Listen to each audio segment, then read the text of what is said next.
Hello everyone. Bharat Ratna से सम्मानित पूर्व राष्ट्रपति प्रणब मुखर्जी का सोमवार को 84 वर्ष की उम्र में निधन हो गया। भारतीय राजनीति में हर तबके और हर पक्ष विपक्ष में सभी के सम्मानित नेता रहे प्रणब दा के निधन की खबर मिलते ही हर तरफ शोक की लहर दौड़ गई। आइए मैं आप सबको प्रणब दा के जीवन के सफ़र के बारे में कुछ रोचक बातें बताती हूँ। प्रणब मुखर्जी का जन्म 11 दिसंबर 1935 को पश्चिम बंगाल के वीरभूमि जिले के मिराती नामक गांव में हुआ था। उनके पिता कामदा किंकर मुखर्जी एक स्वतंत्रता सेनानी और कांग्रेस के नेता थे। उनकी माता राजलक्ष्मी मुखर्जी एक गृहिणी थी। प्रणब दा शुरू से ही पढ़ाई में तेज थे और जिले के सूरी विद्यासागर कॉलेज से अपनी प्रारंभिक शिक्षा प्राप्त की और उसके बाद कलकत्ता विश्वविद्यालय से राजनीति शास्त्र में एमए और कानून की पढ़ाई यानी एलएलबी में स्नातक की डिग्री प्राप्त की।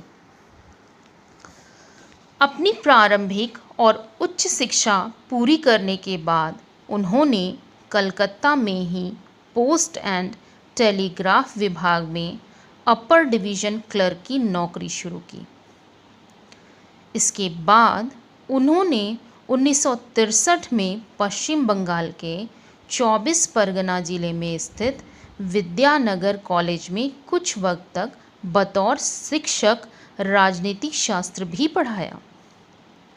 इतना ही नहीं, उन्होंने एक समाचार पत्र में बतौर पत्रकार भी काम किया। प्रणब मुखर्जी ने 1969 में मिदनापुर उपचुनाव में एक निर्दलीय उम्मीदवार वीके कृष्ण मेनन के लिए चुनाव प्रचार भी किया और यहाँ से उनकी दिलचस्पी राजनीति में बढ़ने लगी। उस वक्त की प्रधानमंत्री इंदिरा गांधी उस उपचुनाव में प्रणब मुखर्जी के चुनावी और रणनीतिक कौशल से बेहद प्रभावित हुईं और उन्होंने कांग्रेस पार्टी का उनको सदस्य बना दिया। इसके बाद उसी साल जुलाई में मुखर्जी को कांग्रेस ने राज्यसभा भेज दिया। इंदिरा गांधी की बदौलत प्रणब मुखर्जी 1969 में कांग्रेस की तरफ से पहली बार राज्यसभा पहुंचे। फरवरी 1973 से जनवरी 1974 तक वह औद्योगिक विकास मंत्री रहे। इसके बाद जनवरी 1974 से अक्टूबर 1974 तक वह जहाज रानी और परिवहन मंत्री के पद पर रहे। अक्टूबर 1974 से दिसंबर 1975 तक वह वित्त राज्य मंत्री रहे। जुलाई 1975 में वह दूसरी बार राज्यसभा के लिए चुने गए।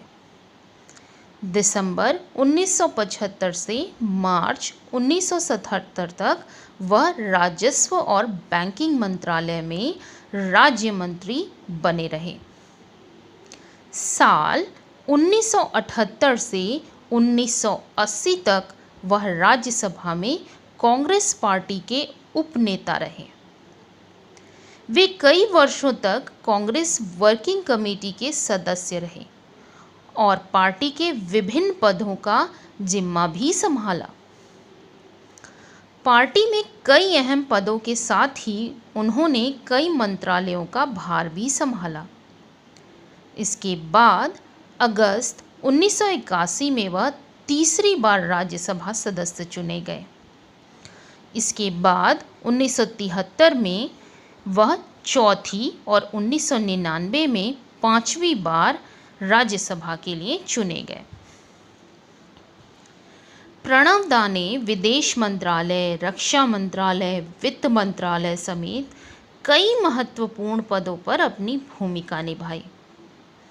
प्रणव दा ने 25 जून 2012 को भारतीय राष्ट्रीय कांग्रेस पार्टी से इस्तीफा दे दिया और 2012 से 2017 तक भारत के 13वें राष्ट्रपति के रूप में कार्यभार संभाला। प्रणव दा को वर्ष 2019 में भारत के सर्वोच्च सम्मान भारत रत्न से सम्मानित किया गया। मैं आज के दिन आप सब से यह प्रार्थना करूंगी कि आप सब इस महान आत्मा को दिल से श्रद्धांजलि दीजिए और उनके जीवन से सीख लीजिए कि सपने हमेशा बड़े देखने हैं, लेकिन उसके साथ ही साथ कड़ी मेहनत करनी है और आप सबको विजयी होने से कोई नहीं रोक सकता। धन्यवाद।